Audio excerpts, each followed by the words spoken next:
You want to support Roland Martin Unfiltered? Be sure to join our Bring the Funk fan club. Every dollar that you give to us supports our daily digital show. There's only one daily digital show out here that keeps it black and keep it real as Roland Martin Unfiltered. By going to RolandMartinUnfiltered.com, you can make this possible. What we are dealing with right now, and I want to bring in Teresa Lundy, who joins us as well. What we're dealing with right now, Teresa, is a moment that people have to make a decision.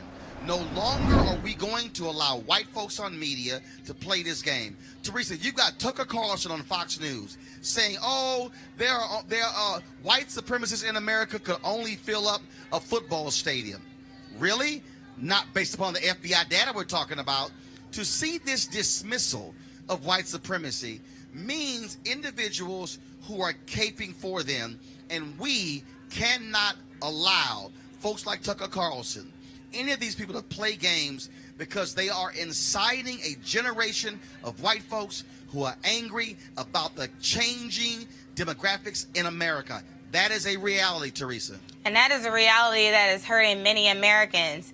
And so when I heard the statement about what Tucker Carlson said, I was not only disturbed, but I was also disappointed because I thought we should have done more as a community, a black community, to actually say something and stand out a little more. So some of those leaders who were marching with Martin back in the day, who are still alive today, there was no word. There was no information that was given from the black organizations. There was no loud reference point from local leaders or some of those who are elected who are African Americans. So for that portion, I felt like there was a disservice that was done, and everybody just kind of got on Twitter and said what they had to under a comment. But there has to be more actions that needs to be taken as it relates to Trump and how he's empowering his base.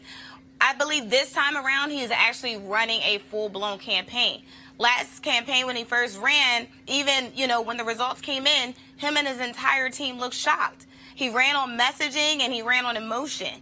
And so those two pieces, actually tapped into a white America that was uneasy about minorities, from all different races. And now so that when we see this uproar and we see this rising of hatred and this white nationalism and this term of, what does white nationalism really mean? It has woke up the entire economy about what we actually need to do to pretty much move the country forward. And what does forward actually look like in the eyes of all Americans?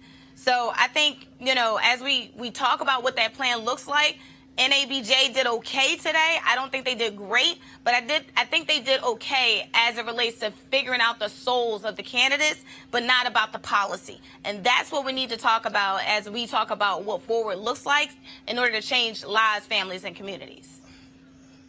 Tim Wise, last comment to you before I go to a break.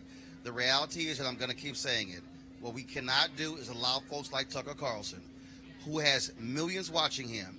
Fox News is allowing, literally, a host on a cable network to openly say white supremacy is no big deal. I keep telling people, we have been seeing this thing build up, and it's becoming reality. And I keep telling black folks, and I've been warning folks since 2009, this is white fear. White fear of 2043, of changing demographics and trying to hold onto power as much as possible. Final thought, Tim Wise. Look, this is part of American history. Every time that people of color have made progress, whether real or symbolic, there has been what Carol Anderson at Emory University calls white rage as a backlash. The question, even though that white rage may be inevitable, the question is, how do we respond in this moment? Do we go backward or forward? That's the question. Tim Wise, I appreciate it, man. Thank you so very much for joining us.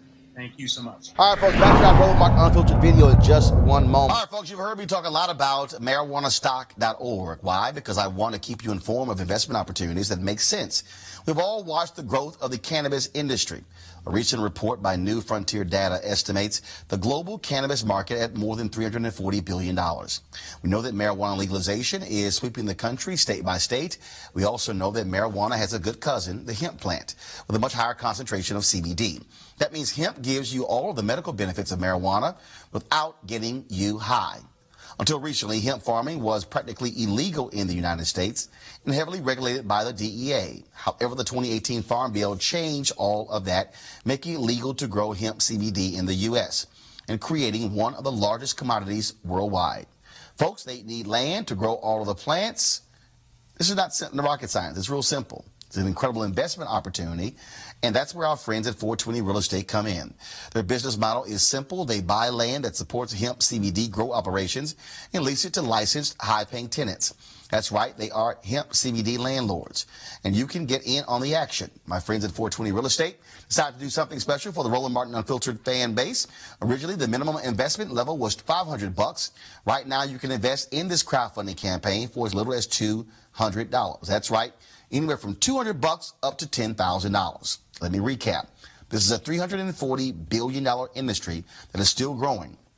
And you can participate with as little as $200. To invest, go to marijuanastock.org. That's marijuanastock.org. Get in the game and get in the game now. Now back to your Roland Martin Unfiltered video.